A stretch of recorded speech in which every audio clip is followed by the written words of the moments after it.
Even ఇళ్లలోంచి వచ్చేటువంటి వ్యర్థాలు మురికిని కూడా అదే పద్ధతిలో ఆ ఎస్టీపీలోకి కలిపి దాన్ని తీసుకురావాలి. మొత్తం నాలాలు, ఈ నాలాలు కూడా చాలా చోట్ల నుంచి వస్తున్నప్పటికీ అన్నీ పూడిపోయి ఇండ్లు కట్టేసినారు. అసలు నగరమే నాలాల మీద ఉంది. హైదరాబాద్ ఈజ్ ఆ నాలాస్. ఇప్పుడు ఆ నాలాల నుంచి నీళ్ళు వచ్చే పరిస్థితి లేదు. కానీ ఎక్కడి నుంచో నీళ్లు మాత్రం నడి రోడ్డు మీదకి ఎందుకు వస్తాయి నీళ్ళు, సడన్గా ఎందుకు హైదరాబాద్ మునిగిపోతుంది అని అంటే ఈ నాలాలు పోవడం వల్ల జరిగింది. ఈ నాలాలను పునరుద్ధరిస్తారా? హైడ్రా రంగనాథ్ గారేమో మేము నాలాలను కూడా క్లీన్ చేస్తామంటున్నాడు. ముందు అది క్లీన్ చేయండి. హైదరాబాద్లో ఉన్న ప్రతి నాలాని క్లీన్ చేయడానికి మీకు 10 సంవత్సరాలు పడుతుంది. ఈ 10 సంవత్సరాల నాలాలన్నీ క్లీన్ అయ్యి క్లీన్ వాటర్ మూసిలోకి రావడానికి ఆస్కారం ఉంటుంది. అంటే ఇట్లాంటి ప్రాజెక్ట్స్ 10 సంవత్సరాలనైనా సరే టైం తీసుకున్నా సరే అవి రావచ్చు. మూసీ క్లీనింగ్ అంటే బ్రిడ్జ్ కట్టడం అంత సులభం కాదు. మూసీ చుట్టూ ఒక జీవావరణ వ్యవస్థ ఉంటుంది, ఒక ఎకో సిస్టమ్ ఉంటుంది.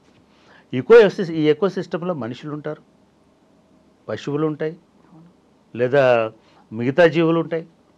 ఇవన్నిటికంటే ముఖ్యంగా రకరకాల సాంస్కృతిక కేంద్రాలలాగా కూడా ఈ నది ఉంటుంది.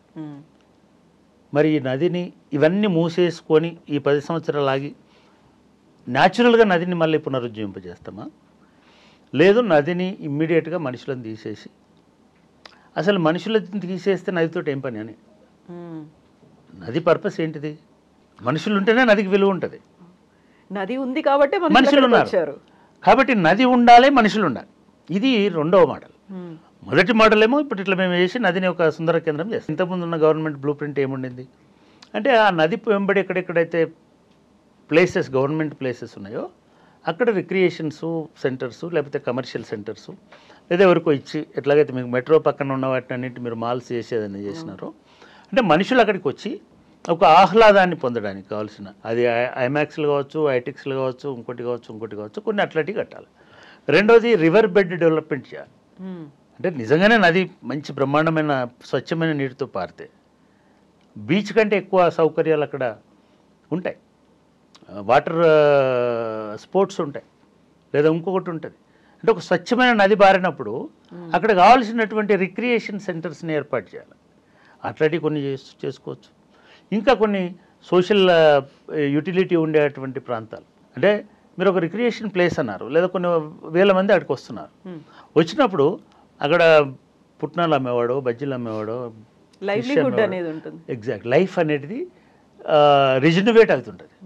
ఈ లైఫ్ రిజనవేట్ అయినప్పుడే రివర్కి ఒక అందం ఉంటుంది.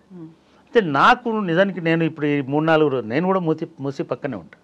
కాకపోతే దానిలో ఉండం, మూసీలో ఎంక్రోచ్ చేసి లేవు. నాతో పాటు 400 మంది ఒక పెద్ద అపార్ట్మెంట్లో ఉంటాం. నాకు ఈ మధ్య నేను ఒక 20 ఏళ్ళ కింద నేను చైనాలో ఒక ఫెలోషిప్లో వెళ్ళాను. ఒక 2 సంవత్సరాలు చైనాలో జరిగిన డెవలప్మెంట్స్ వాటిని స్టడీ చేసాను. నేను చాలాసార్లు అక్కడ యాంగ్జీ రివర్ మీద ప్రయాణం చేసేవాను. యాంగ్జీ రివర్ కూడా ఒక నది మధ్యలో కొన్ని అనేక నగరాల మధ్యలోంచి పోయేటువంటి రివర్, మన గంగా, యమున, కావేరిలా. సో అట్లా అనేక నగరాలు కలిపి ఇప్పటికీ ట్రాన్స్పోర్ట్ అనేటువంటి షిప్స్ ట్రాన్స్పోర్ట్ దానిలో ప్రయాణం చేయడం అనేటువంటిది ఒక పాపులర్ ఇది పోగా ఆ నదిలో ఏ ఊరికి వెళ్ళినా ఆ ఊరిలో ఉన్న మనుషుల్ని వీళ్ళని తొలగించలేదు. ఎక్కడ వాళ్ళు అక్కడే ఉన్నారు. ఈ ప్రయాణికులకు, ఈ సందర్శకులకు, ఈ రిక్రియేషన్కి కావలసిన దానిలో వాళ్ళు కూడా భాగం. అంటే రివర్ ఫ్రంట్ డెవలప్మెంట్లో, రివర్ ఫ్రంట్ ఎకానమీలో మూసీ పరివాహక ప్రాంత ప్రజలు కూడా మీరు 12,800 మంది అంటున్నారు కదా, అవును, వాళ్ళందరినీ కూడా భాగస్వాములు చేయండి. వాళ్ళను 25,000 ఇచ్చి చెల్లగొడతామంటే కుదరదు, 2 బెడ్రూమ్లు ఇచ్చి చెల్లగొడతామంటే కుదరదు. ఈవెన్ బీఆర్ఎస్ కూడా అట్లే అనుకుంది. కానీ బీఆర్ఎస్ వాళ్ళ ప్రతిపాదనలో బహుశా 2020లో జరిగిన మినిట్స్లో మూసీ రివర్ ఫ్రంట్ కార్పొరేషన్ ఆ మినిట్స్లో రాసింది ఏమిటంటే వీళ్ళను మూసీ పరివాహక ప్రాంతంలోనే రిహాబిలిటేట్ చేస్తామని చెప్పినారు. అక్కడ ప్రభుత్వ స్థలాలు, ఖాళీ స్థలాలు ఇప్పుడు అంతా ఆక్యుపై చేయలేదు కదా. అనుకుందాము ఒక చోట రివర్ బెడ్లో ఇండ్లు ఉన్నాయి, దాని పక్కనే ఒక 10 ఎకరాలు ఉంది. ఈ 12,000 మంది నా 10 ఎకరాలలో కట్టియండి ఇల్లు, డబుల్ బెడ్రూమ్ ఇండ్లు. వాళ్ళకు యాక్సెస్ ఇవ్వండి రివర్ మీద. రివర్ని ఊరికే నీళ్లు బారిస్తా అని చెప్పట్లే కదా మీరు. ఈ రివర్ని ఒక ఎకనామిక్ జోన్ లాగా చేస్తామంటున్నారు. ఎవరి కోసం ఆ ఎకనామిక్ జోను? ఈ తరతరాలుగా 30 ఏళ్ళుగా 70 ఏళ్ళుగా 100 ఏళ్ళుగా మూసి వెంబడి ఉన్న వాళ్ళకి కూడా అందులో భాగస్వామ్యం ఉండాలి కదా. సడన్గా మీరు అదానిని తీసుకొచ్చి కూర్చోబెట్టి ఈ ఎకనామిక్ జోన్ మూసి అందంగా కనబడాలి, దానికి ఇక్కడ పరిశ్రమ ఉండాలి, ఐటీ ఉండాలి, లేకపోతే ఇంకోటి ఉండాలి అని వీళ్ళు మురికి మనుషులు కాబట్టి వీళ్ళు నిలగొడతామంటే అసలు మీకును మిగతా సామ్రాజ్యవాదులకు ఏంటి తేడా? మీ లాభాపేక్ష కోసము వీడి జీవనాధారాన్ని ఎందుకు పడగొడుతున్నారు? నేనేమంటున్నానంటే చాలామంది ఇప్పుడు అంటున్న డిమాండ్ ఏంటంటే మూసి బాధితులు ఎవరైతే మూసి డెవలప్మెంట్ ఫ్రంట్ బాధితులు ఎవరైతే ఉన్నారో వాళ్ళనే ఫ్రంట్ రన్లో పెట్టండి, వాళ్ళనే స్టేక్ హోల్డర్స్గా పరిగణించండి. మూసి చుట్టుపక్కల 1 కిలోమీటర్ ఉన్నా సరే వాళ్ళని ఇంతకుముందు బీఆర్ఎస్ గవర్నమెంట్లో వాళ్ళు 50 మీటర్స్ ఇటు 50 మీటర్స్ ఇటు అనుకున్నారు, ఇది ఆ బఫర్ని. ఈ బఫర్లో ఉన్న వాళ్ళందరికీ మేము కంపెన్సేట్ చేస్తా అన్నారు, కంపెన్సేషన్ ఇస్తా అన్నారు. ఇప్పుడు మీరు నగర కంపెన్సేషన్ యాక్ట్ ప్రకారం ఏంటంటే ఒక్కొక్కరికి 3 రెట్ల ఇది ఇవ్వాలి. దానికి 3 ప్రమాణాలు చేసినారు వాళ్ళు కూడా బీఆర్ఎస్ ఆ పేపర్లో. పోయిన గవర్నమెంట్, బీఆర్ఎస్ కాదు, పోయిన గవర్నమెంట్. ఒకటి ల్యాండ్ వాల్యూ, వాటి 30 గజాలే గుడిసే, 70 గజాల గుడిసే, 100 గజాలకు ల్యాండ్ పోర్షన్ ఎంతనో రేట్ ఎంతనో చేయండి, స్ట్రక్చర్ కాస్ట్ ఎంతనో చేయండి. వీళ్ళు చెప్పారు ఇదంతా. ఇది ఇచ్చి రీహాబిలిటేట్ చేస్తామన్నారు. ఆ పని చేయండి. సరే ఇదంతా ఎప్పుడు చేస్తారు? మీ నాలాలు మూసుకుపోయి, మీ ఇది మూసుకుపోయి, మీ ఎస్టీపీలు ఆనాయి, మొత్తం నీళ్లు శుద్ధి అయిన లోపు మీరు కట్టియండి. ఇది అవడానికి 10 ఏళ్ళు పడుతుంది. 10 ఏళ్ళు కాకపోతే మీరు యుద్ధ ప్రాతిపదికన 4 ఏళ్లలో కడతాం. ఈ 12,000 ఇళ్ళు కట్టండి, 4 ఏళ్లలో రివర్ ఫ్రంట్లోనే కట్టండి. రివర్ ఫ్రంట్లోనే ఉండండి వాళ్ళు కూడా. అక్కడ 10 మంది, అక్కడ కొంతమంది, అక్కడ కొంతమంది. ఈ రివర్ మొత్తం ఒక activity zone, economy zone, recreation zone అవుతుంది కదా.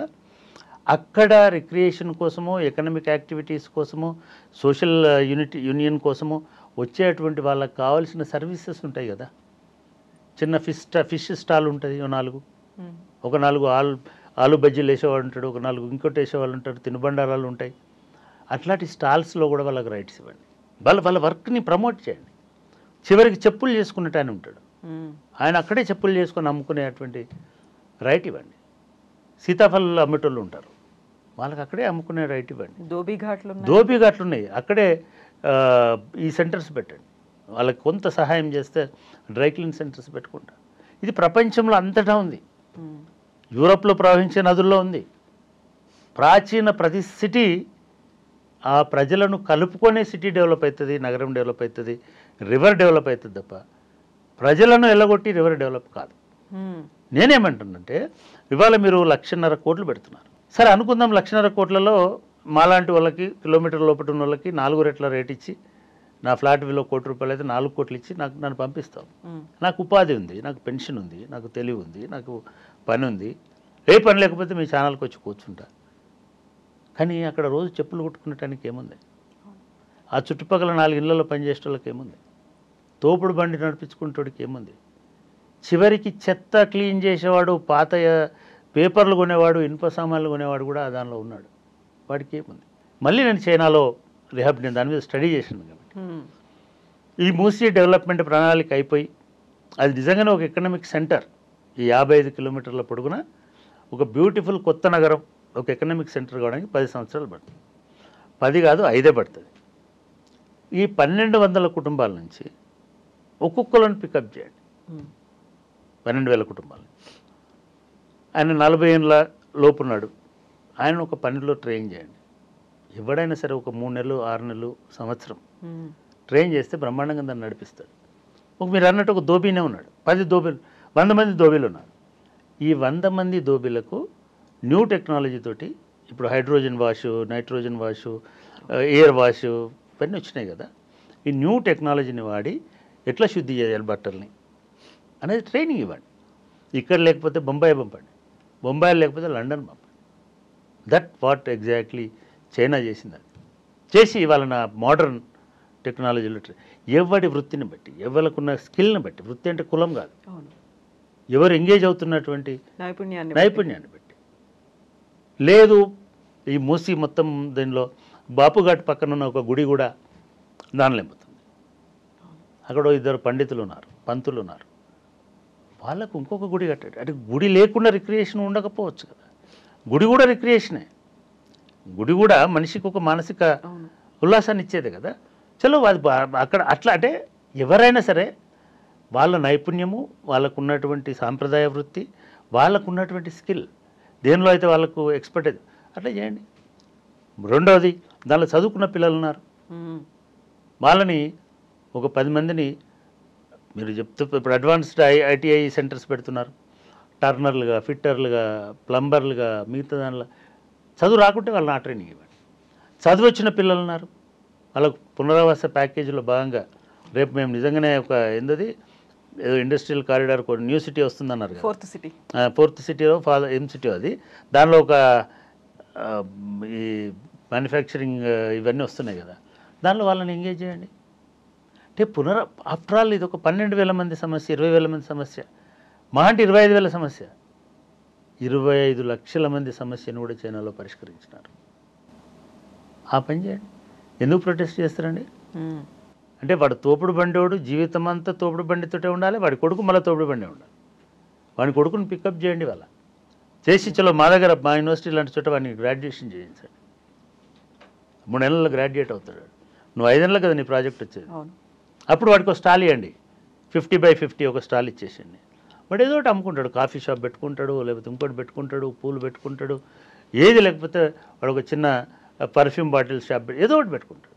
అంటే ఇట్లా ఆ మూసీ తీరంలో ఉన్న ప్రజలందరినీ దానిలో పార్ట్గా చేసి స్టేక్ హోల్డర్స్గా చేసి, కేవలం స్టేక్ హోల్డర్స్ కాదు, బెనిఫిషరీస్ కూడా చేసి వీళ్ళని డిస్ప్లే చేసి గవర్నమెంట్ బెనిఫిట్ పొందాలి, అదాని బెనిఫిట్ పొందాలి, అంబానీ బెనిఫిట్ పొందాలి అని అనుకోవడం కాదు.